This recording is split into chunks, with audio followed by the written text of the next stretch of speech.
அன்னபூர்ணி அம்மா, நீங்க உத்தரவு கொடுத்தீங்கன்னா சிந்துவோட கழுத்துல இருக்கிற தாலிய பஞ்சாயத்து ஆளுங்கள்ட்ட சொல்லி எடுக்க சொல்லிருக்கோம். அத்தை, அத்தை, அப்படி மட்டும் பண்ணிடாதே அத்தை.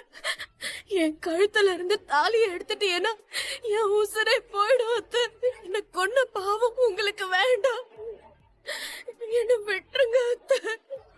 வேண்டாம். அக்கா, அவ கழுத்துல இருக்கிற தாலிய பஞ்சாயத்து ஆளுங்களை வச்சு இறக்க சொல்லுங்கக்கா. அத்தை, வேணாம் அத்தை. டாக்டர், உன் முன்னாடியே எல்லாரும் இப்படி சொல்லி பார்த்துட்டு அமைதியா நிக்கிற. சொல்லு டாக்டர், என் கழுத்துல இருக்கிற தாலியை கழட்ட வேணான்னு சொல்லு டாக்டர். அவன் எதுவும் சொல்ல மாட்டான்.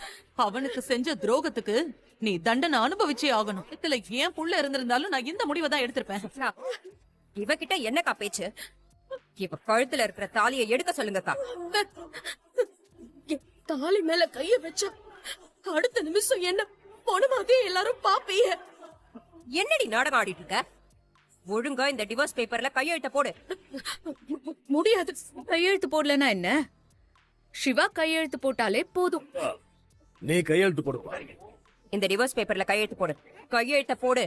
சிவா தம்பி, டிவோர்ஸ் பேப்பர்ல கையெழுத்து போடுங்க. 8 ஊர் பஞ்சாயத்தை சிந்து மதிக்கல, அதனால நீங்க கோர்ட்டுக்கு போறதுதான் நல்லது. அந்த பேப்பர்ல கையெழுத்து போடுங்க. 8 ஊர் சார்பா நம்ம கோர்ட்ல மனு கொடுத்து உங்களுக்கு விவாகரத்து வாங்கிடுவோம். அந்த பேப்பர்ல மட்டும் கையெழுத்து போட்டுறாத டாக்டர், போட்டுறாத டாக்டர். அவ கிடக்குறா, நீ கையெழுத்த போடு.